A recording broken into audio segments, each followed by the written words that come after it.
guys, welcome back to our channel. இன்னைக்கு இந்த வீடியோல என்ன பார்க்க போறோம் அப்படினு பாத்தீங்கன்னா heading elements தான் பார்க்க போறோம். நம்ம ஆல்ரெடி வந்து how does internet work அப்படிங்கற ஒரு வீடியோ வந்து லாஸ்டா போட்டுருப்பேன்.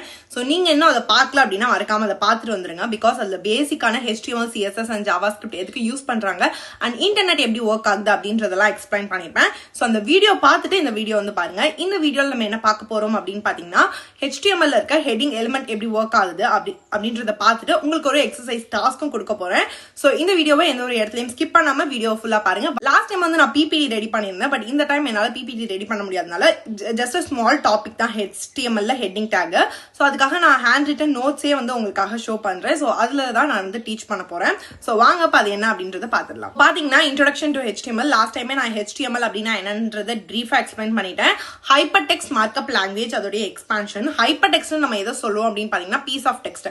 ஒரு பீஸ் ஆஃப் டெக்ஸ்ட் வந்து இன்னொரு டெக்ஸ்ட் நம்மளுக்கு ரெஃபர் பண்ணுது அப்படின்னா piece of text that is linked to other document in a website. அதாவது ஒரு லிங்க் வந்து நம்ம தொட்டோம்னா அது வேற ஒரு வெப்சைட்க்கு உங்களை ரீடைரக்ட் பண்ணிட்டு போகுதுல, அதான் ஹைப்பர் டெக்ஸ்ட் அப்படின்னு சொல்லுவோம். மார்க்அப் லாங்குவேஜ்னா இப்ப மார்க்அப் வந்து நீங்க பேசிக்கா மேக்கப் அப்படின்ற மாதிரி நான் வச்சுக்கோங்க.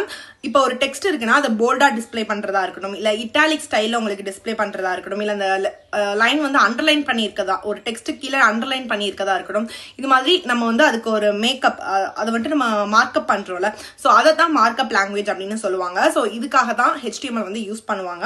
இது ரொம்ப ரொம்ப ஈஸியான லாங்குவேஜ். வித்தின் a டேக்குள்ள உங்களால இந்த HTML வந்து படிச்சுக்க முடியும். Piece of text that is linked to other document in வெப்சைட்னா ஹைப்பர் டெக்ஸ்ட்னு சொல்லுவோம். இல்ல போல்ட், இட்டாலிக் இது மாதிரி ஸ்டைலிங்ஸ்க்காக வந்து மார்க்அப் லாங்குவேஜ் வந்து கொடுக்குறோம். நெக்ஸ்ட் பாத்தீங்கன்னா HTML ஹெட்டிங் எலிமெண்ட் தான் பார்க்க போறோம். சோ ஹெட்டிங்ல பாத்தீங்கன்னா H1ல இருந்து H6 வரைக்கும் இருக்கு. ஸோ H1 பாத்தீங்கன்னா ரொம்ப போல்டா நல்ல பெரிய ஹெட்டிங் வந்துட்டு H1க்கு கொடுப்பாங்க. H2 அதோட சின்னதா இருக்கும். H3 அதை கம்பேர் பண்ணும்போது ரொம்ப சின்னதா இருக்கும். ஸோ இது மாதிரி அந்த ஆர்டர் வந்து டிக்ரீசிங் ஆர்டர்ல வந்து இருக்கும். ஸோ H1 தான் ரொம்பவே பெரிய எலிமெண்ட், H6 வந்து கொஞ்சம் சின்னதா இருக்கும். ஸோ அதை வந்து நான் லேப்டாப்ல ரெக்கார்டிங் செஷன்ல வந்து காமிச்சிடுறேன். இப்போ H1 வந்து இது ஓப்பனிங் டேக், அதாவது நம்ம நார்மலா இப்படி கொடுத்தா அது வந்து H1, இது வந்து ஓப்பனிங் டேக். நெக்ஸ்ட் பாத்தீங்கன்னா அதுக்கு நடுவில் வந்துட்டு நம்ம அது கண்டென்ட் வந்து நம்ம எதை டிஸ்பிளே போல்டா பண்ணணுமோ, ஹெட்டிங்கா நம்ம எதை டிஸ்பிளே பண்ணணுமோ அது கண்டென்ட் வந்து நம்ம நடுவில் கொடுத்துடலாம். நெக்ஸ்ட் பாத்தீங்கன்னா இந்த இடத்துல இந்த ஸ்டார்டிங் டேக் மாதிரியே பட் ஸ்லாஷ் போட்டு நம்ம அதை க்ளோஸ் பண்ணிருப்போம். ஸோ அதை வந்துட்டு க்ளோசிங் டேக் அப்படின்னு சொல்லுவாங்க. ஸோ ரெண்டு tag, opening tag and closing டேக்கு நடுவில் இருக்க கண்டென்ட் இது எல்லாமே சேர்த்து தான் ஒரு எலமெண்ட் அப்படின்னு சொல்லுவாங்க. டாக்ஸ்னா அந்த இது மட்டும் தான். இப்ப H1னா இது மட்டும் வந்து ஒரு டாக். சோ டாக்ஸோட நம்ம கண்டென்ட்லாம் சேர்த்து இருந்துச்சுன்னா அது வந்து எலமெண்ட் அப்படின்னு சொல்லுவாங்க. இப்ப நம்ம இந்த ஹெட்டிங் டாக் வந்து என்ன பர்பஸ்க்காக யூஸ் பண்றோம் அப்படின்னு பாத்தீங்கன்னா டேபிள் ஆஃப் கண்டென்ட். இப்ப ஏதாவது நீங்க ஒரு புக் வந்து ஸ்டார்டிங் பேஜ்ல பாத்தீங்கன்னா டேபிள் ஆஃப் கண்டென்ட் வந்து என்ன இருக்கு அப்படின்றது இருக்கும். சோ ஃபர்ஸ்ட் வந்து ஒரு பெரிய ஹெட்டிங் கொடுத்திருப்பாங்க, அதுக்குள்ள சப் டாபிக்ஸ் கொடுத்திருப்பாங்க. இது மாதிரியா அந்த புக்ஸ்ல வந்து இருக்கும். சோ இது மாதிரி நம்ம டிஸ்பிளே பண்ணணும் நம்ம வெப் பேஜ்ல அப்படின்னா நம்ம வந்து ஹெட்டிங் எலிமெண்ட் வந்து யூஸ் பண்ணிக்கலாம். சோ பாத்தீங்கன்னா H1ல இருந்து H6 வரைக்கும் எல்லாமே டிக்ரீசிங் ஆர்டர் சைஸ்ல வந்து போகும். H1 ஆல்ரெடி சொன்ன மாதிரி பிக்கஸ்ட் எலிமெண்ட் அண்ட் H6 வந்து ஸ்மாலஸ்ட் எலிமெண்ட். இது வந்துட்டு use only H1 for heading alone. இப்ப நம்ம நிறைய ஹெட்டிங்ஸ் நம்ம பேஜ்ல யூஸ் பண்றோம் அப்படின்னா H1 வந்து ஒரு டைம் மட்டும் யூஸ் பண்ணணும். பிகாஸ் அது ரொம்பவே பெரிய ஹெட்டிங்கா இருக்கணும். இப்போ ஒரு புக்கோட நேம் வந்து நீங்க டிஸ்பிளே பண்ணணும் அப்படின்னா அது ரொம்ப பெருசா இருக்கணும். ஸோ அது ஒன்னுக்கு மட்டும் நீங்க H1 வந்து யூஸ் பண்ணுங்க. நீங்க யூஸ் பண்றதுன்னா பண்ணலாம், பட் நான் வந்து சொல்றேன் டோன்ட் ஸ்கிப் த ஹெட்டிங்ஸ். இப்ப H1ல இருந்து நெக்ஸ்ட் வந்து அந்த டிக்ரீசிங் ஆர்டர்ல தான் இருக்கணும். H2க்கு தான் வரணும்.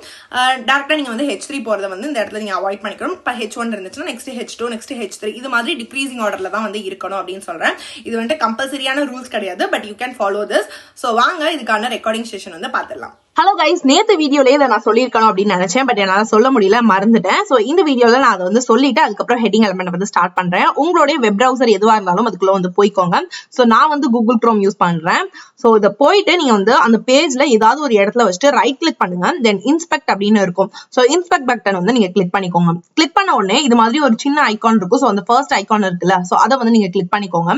சோ நம்மளுடைய வெப் பேஜ் வந்து எப்படி ஒர்க் ஆகுது அப்படின்னு பாத்தீங்கன்னா சின்ன சின்ன எலிமெண்ட்ஸ் எல்லாம் இருக்கும். இப்ப பாத்தீங்கன்னா இந்த கூகுள் அப்படின்றது ஒரு டிவ்க்குள்ள இருந்து இருக்கு. டிவ்ன்றது ஒரு கண்டெய்னர், அதை உள்ள ஸ்டோர் பண்ணி வச்சுக்கிறதுக்காக யூஸ் பண்ணுவோம். அதெல்லாம் நான் அப்கமிங் கிளாஸ்ல வந்து சொல்றேன். சோ இது வந்து லோகோ அப்படின்னு நம்மளுக்கு வந்து செட் பண்ணிருக்காங்க. நெக்ஸ்ட் பாத்தீங்கன்னா இங்க ஒரு இன்புட் பாக்ஸ் இருக்கு. இது வந்து ஒரு ஆங்கர் டாக். இதை நீங்க கிளிக் பண்ணீங்கன்னா வேற ஒரு இடத்துக்கு உங்களை ரீடைரக்ட் பண்ணும். சோ இது மாதிரியான சின்ன சின்ன பட்டன்ஸ் இதெல்லாமே சேர்த்து தான் ஒரு வெப் பேஜ் வந்து ஃபார்ம் ஆகுது. சோ இப்படிதான் நீங்க வந்து இன்ஸ்பெக்ட் பண்ணி பார்க்கணும். நெக்ஸ்ட் பாத்தீங்கன்னா அதை க்ளோஸ் பண்ணிட்டு அதே மாதிரி நீங்க வந்து ரைட் கிளிக் பண்ணிட்டு வியூ பேஜ் சோர்ஸ் அப்படின்னு ஒன்று இருக்கும். சோ அதை வந்து நீங்க கிளிக் பண்ணிக்கோங்க. சோ பாத்தீங்கன்னா இதுல வந்துட்டு HTML கோட், அந்த வெப் பேஜுக்கான HTML கோட் எல்லாமே இருக்கும். சோ இதுதான் வந்து வியூ பேஜ் சோர்ஸ் அப்படின்னு சொல்லுவாங்க. So inspect and view page source ரெண்டுமே நான் சொல்லியிருக்கேன். சோ இப்போ வந்து நம்ம ஃபோல்டர் வந்து ஒன்று ரெடி பண்ணிக்கலாம். ஸோ நான் நியூ ஃபோல்டர் ஒன்று கிரியேட் பண்ணிக்கிறேன். சோ இதுக்கு நேம் வந்துட்டு வெப் டெவலப்மெண்ட் அப்படின்றத வச்சுக்கிறேன். ஃபோல்டரை வந்துட்டு நீங்க ரைட் கிளிக் பண்ணிட்டு ஓபன் வித் VS கோட் அப்படின்றத கொடுத்துக்கோங்க. இதுக்கு நீங்க ஆல்ரெடி உங்க லேப்டாப்ல ஒரு பிசில வந்துட்டு VS கோட் வந்து இன்ஸ்டால் பண்ணிருக்கணும். எப்படி இன்ஸ்டால் பண்றது அப்படின்னு தெரியலனா நான் கீழே ஒரு டாக்குமெண்ட் கொடுத்துருக்கேன். சோ அதை வந்து படிச்சு பார்த்துட்டு அப்படியே நீங்க வந்து இன்ஸ்டால் பண்ணுங்க. சோ ஓபன் வித் கோட் அப்படின்றத வந்து நான் இப்ப கொடுத்துக்கிறேன். சோ பாத்தீங்கன்னா நம்ம வெப் டெவலப்மெண்ட் ஃபோல்டர் வந்து இங்க ஓபன் ஆயிருது. இதுல வந்து எந்த ஒரு ஃபைல்ஸுமே இல்ல. சோ நான் வந்து நியூவா ஒரு ஃபைல் வந்துட்டு கிரியேட் பண்ணிக்க போறேன். சோ அதனால இது வந்துட்டு ஃபைல் கிரியேட் பண்றதுக்காக பக்கத்துல இருக்க ஐகான் வந்து ஃபோல்டர் கிரியேட் பண்றதுக்காக யூஸ் பண்றோம். சோ நான் அப்ப ஒரு ஃபைல் தான் கிரியேட் பண்ண போறேன். சோ அதனால இந்த வந்து நான் கொடுத்துக்கிறேன். ஃபைலோட நேம் நம்ம என்ன வைக்க போறோம் அப்படின்னு பாத்தீங்கன்னா index.html அப்படின்றது வைக்க போறேன். HTML அப்படின்றது அதோட எக்ஸ்டென்ஷன். சோ இப்போ வந்து நம்ம என்டர் கொடுத்துடலாம். சோ நம்மளுக்கு index.html அப்படின்ற ஒரு ஃபைல் வந்துட்டு இப்போ ஓபன் ஆயிடுச்சு. உங்களுக்கு HTML பண்றதுக்கு பேசிக்கா நம்மளுக்கு என்ன வேணும் அப்படின்னு பாத்தீங்கன்னா பாய்லர் பிளேட் கோட் அப்படின்னு சொல்லுவாங்க. ஒரு எக்ஸ்கிளமேஷன் மட்டும் கொடுத்துட்டு நீங்க என்டர் கொடுத்தீங்கன்னா VS கோடே உங்களுக்கு தேவையான பாய்லர் பிளேட் கோட வந்து கொடுத்துரும். பாய்லர் பிளேட் கோட்னா ஒன்றும் இல்ல, பிஃபோர் ஸ்டார்டிங் அந்த வந்து HTML வந்து நம்ம ஸ்டார்ட் பண்றோம். ஸோ அதனால HTML வந்து நம்ம ஸ்டார்ட் பண்றோம் அண்ட் HTML வந்து லாஸ்டா க்ளோஸ் பண்றோம். அதுக்கப்புறம் HTML குள்ள ஹெட் பாடின்னு ரெண்டு இருக்கும். ஸோ ஹெட்டுக்குள்ள என்னென்ன இருக்கும் அப்படின்னு பாத்தீங்கன்னா மெட்டா இன்ஃபர்மேஷன்ஸ் எல்லாமே இருக்கும். மெட்டா இன்ஃபர்மேஷன்னா என்னன்னு சொல்லுவாங்கன்னா அது வந்து நம்ம வெப் ப்ரௌசர்ல வந்து டிஸ்பிளே ஆகாது. பட் அதோட எக்ஸ்ட்ரா இன்ஃபர்மேஷன் சொல்றதெல்லாம் வந்து மெட்டா இன்ஃபர்மேஷன்ல வந்து இருக்கும். ஸோ அது ஃபுல் அண்ட் ஃபுல் ஹெட்ல தான் இருக்கும். பாடியில தான் நம்மளுடைய கண்டென்ட் வந்து நம்மளுக்கு இருக்கும். ஸோ ஹெட் வந்து ஓபன் பண்ணி க்ளோஸ் பண்ணிருக்கேன். நெக்ஸ்ட் பாத்தீங்கன்னா அதே HTML குள்ள பாடி வந்து ஓபன் பண்ணி க்ளோஸ் பண்ணிருக்கோம். ஸோ இதுதான் வந்து ஒரு பாய்லர் பிளேட் கோடு. இப்போ நம்ம இந்த பாடிக்குள்ள தான் நம்மளுக்கு தேவையான கோட்ஸ் எல்லாத்தையுமே வந்து டைப் பண்ண போறோம். இப்போ நம்ம பார்த்தது வந்து பாத்தீங்கன்னா ஹெட்டிங் டேக் தான். ஸோ H1 அப்படின்றத வந்து கொடுத்துக்கிறேன். So opening H1 and closing H1 வந்து எனக்கு டிஃபால்ட்டா வந்துடும். பிகாஸ் அதுக்கு நான் வந்து ஒரு எக்ஸ்டென்ஷன் யூஸ் பண்ணிருக்கேன். ஸோ நான் என்னென்ன எக்ஸ்டென்ஷன்லாம் யூஸ் பண்ணிருக்கேன் அப்படின்றதையும் அந்த டாக்குமெண்ட்ல உங்களுக்கு கொடுத்துருக்கேன். நீங்க அதை வந்து படிச்சு பாருங்க. பாத்தீங்கன்னா இது மாதிரி ஐகான் வரதுக்கு தென் லைவ் ப்ரிவியூன்னு ஒன்று இருக்கு. ஸோ அதெல்லாம் வந்துட்டு நீங்க எக்ஸ்டென்ஷன்ல போயிட்டு நீங்க இன்ஸ்டால் பண்ற மாதிரி இருக்கும். ஸோ இதுல போயிட்டு உங்களுக்கு என்ன எக்ஸ்டென்ஷன் வேணும் அப்படின்றத வந்து அந்த இடத்துல சர்ச் பண்ணி நீங்க இன்ஸ்டால் பண்ற மாதிரி இருக்கும்.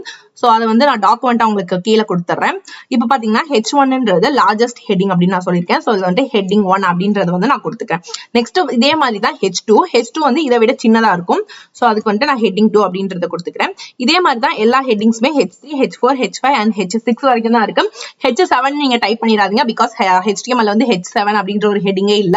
H1ல இருந்து H6 வரைக்கும் தான் இருக்கு. ஸோ வந்துட்டு ஒன்ஸ் நீங்க இந்த மாதிரி டைப் பண்ணிட்டு Ctrl+S வந்து கொடுத்துக்கோங்க, சேவ் ஆகிடும். நெக்ஸ்ட் நீங்க வந்து லைவ் ப்ரிவியூ உங்களுக்கு நீங்க எக்ஸ்டென்ஷன்ல போட்டு இன்ஸ்டால் பண்ணிருந்தீங்க அப்படின்னா இது மாதிரி ஷோ ப்ரிவியூ அப்படின்றது இருக்கும். சோ இதை வந்துட்டு நம்ம கொடுத்துக்கலாம். சோ பாத்தீங்கன்னா இப்படிதான் வந்து நமக்கு அவுட்புட் கிடைக்கும். ஆல்ரெடி சொன்ன மாதிரி H1 அப்படின்றது பெரிய ஹெட்டிங் டிஸ்பிளே பண்றதுக்காக யூஸ் பண்ணுவாங்க. சோ ரொம்பவே பெருசா இருக்கும். தென் H2, H3 அதை விட சின்னதா இருக்கும். H4, H5, H6 வந்து சின்னதாயிட்டே வரும். சோ இது வந்து ஒரு டிக்ரீசிங் ஆர்டர்ல வந்துட்டு இருக்கு. இன்கேஸ் உங்கள்ட்ட இப்ப லைவ் ப்ரிவியூ இல்ல அப்படின்னா என்ன பண்ண போறீங்க அப்படின்னு பாத்தீங்கன்னா நம்ம ஆல்ரெடி வந்து ஃபோல்டர் வந்து ரெடி பண்ணி வச்சிருப்போம். சோ அந்த ஃபோல்டருக்குள்ள போய்க்கலாம். இந்த ஃபோல்டருக்குள்ள வந்து ஃபைல் வந்து நம்ம கிரியேட் பண்ண ஃபைல் வந்து இருக்கும் index.html. ஸோ அதை வந்து நீங்க டபுள் டேப் பண்ணீங்கனாலே போதும், அதுவாவே உங்க ப்ரௌசர்ல வந்து ஓப்பன் ஆகிடும். ஸோ இதுதான் வந்து அவுட்புட். இன்கேஸ் அதுவும் பண்ண முடியல அப்படின்னு பாத்தீங்கன்னா ரன் கொடுத்துட்டு ரன் வித்வுட் டீபக்கிங் கொடுத்துருங்க. என்ன ப்ரௌசர் உங்கள்கிட்ட இருக்கோ அது எல்லாமே டிஸ்பிளே ஆகும். நீங்க குரோம், எட்ஜ் எது யூஸ் பண்றீங்களோ ஸோ அதை வந்து கொடுத்துக்கோங்க. நான் வந்து குரோமே கொடுத்துக்கிறேன். பாத்தீங்கன்னா இப்ப அதுக்கான அவுட்புட் வந்து குரோம்ல டிஸ்பிளே ஆகுது. ஸோ இதுதான் HTML ஹெட்டிங் டேக். இது உங்களுக்கு ரொம்பவே ஈஸியா புரிஞ்சிருக்கும். இதுல நீங்க என்ன டாஸ்க் பண்ண போறீங்க அப்படின்னு பாத்தீங்கன்னா அந்த டாக்குமெண்ட் கூடவே நான் வந்து ஒரு இமேஜ் கொடுக்குறேன். சோ gold.png அப்படின்னு இருக்கும். சோ பாத்தீங்கன்னா இதே மாதிரி வந்து நீங்க உங்க VS கோட்ல வந்து ரன் பண்ணி பார்க்கணும். சோ ஃபர்ஸ்ட் பாத்தீங்கன்னா ஹெட்டிங் 1 டேக் வந்து யூஸ் பண்றேன். H1 வந்து யூஸ் பண்ணிருக்கேன். Next chapter 1, chapter 2 and chapter 3க்கு வந்து நான் என்ன யூஸ் பண்ணிருக்கேன்னா H2 எலிமெண்ட் வந்து H2 டேக் வந்து யூஸ் பண்ணிருக்கேன். நெக்ஸ்ட் செக்ஷன் 1, செக்ஷன் 2, செக்ஷன் 1 வந்து இந்த செக்ஷன் 1, செக்ஷன் 2 இது எல்லாமே வந்து H3 வந்து யூஸ் பண்ணிருக்கேன். இந்த டயக்ராம் 1 அப்படின்றது H4 டேக் வந்து யூஸ் பண்ணி நான் பண்ணிருக்கேன். சோ இதே மாதிரி நீங்க உங்க வெப் ப்ரௌசர்ல ரன் பண்ணி பாருங்க. அப்பதான் அந்த கான்செப்ட் வந்து உங்களுக்கு நல்லா அண்டர்ஸ்டாண்ட் ஆகும். சோ பண்ணி பார்த்துட்டு வந்துச்சா இல்லையா அப்படின்றத கமெண்ட்ல என் கூட ஷேர் பண்ணுங்க. சோ நெக்ஸ்ட் வீடியோல பார்க்கலாம். Until then, bye from me.